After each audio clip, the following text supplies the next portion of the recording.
I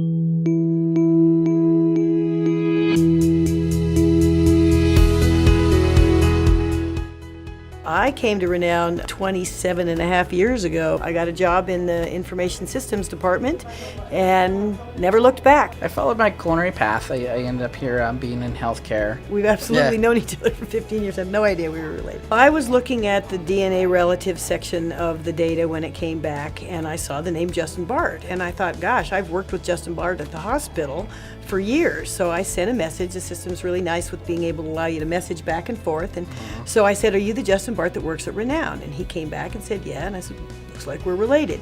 So we began a conversation through the system with our different ancestors, my mom and dad, and his mom and dad and grandma. And my grandfather and Justin's great-grandmother were siblings. Justin would be fourth generation Nevadan, and I'm third generation and have a fourth and a fifth that have come since then.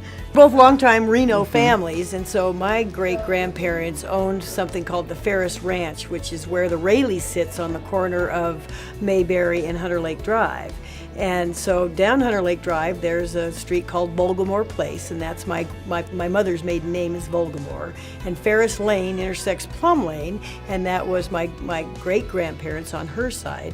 And then Justin was telling me that there's a Daniel Way that's over in that same hood that was also, and that the property for that house was purchased from my great-grandparents. Then I start looking at the map. I'm with my dad, I'm having a conversation, and we start saying Ferris Way, and we start saying all these family names in this neighborhood. And my dad tells me a funny story. He used to camp where all these houses and schools used to be, and it used to just be land. So we were talking, we're about 0.7% related. Shared DNA. And we both found that we have other family members, relatives that have a little higher percentage, and so there's a lot more out there to discover and find. My great-grandfather was living in Lovelock. That's where my grandfather and father were born.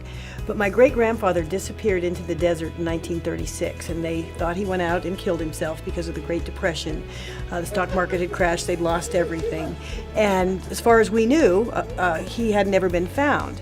And I happened to messaged somebody on 23andMe, says looks like we're related, and sure enough it was an individual that was on my dad's side of the family, and he had my great-grandfather's death certificate. They actually found the body 9 years later. Up until that moment, until I met this gentleman through 23andMe, the entire family thought that the great-grandfather had disappeared and had never been found. My parents will both be 87 this year. It's just given us a whole different set of things to talk about. One of the neatest thing about it is it opens up conversation. So I had called my grandmother and started inquiring about the family name and trying to connect the dots. And it's like it opened up a chest of the past.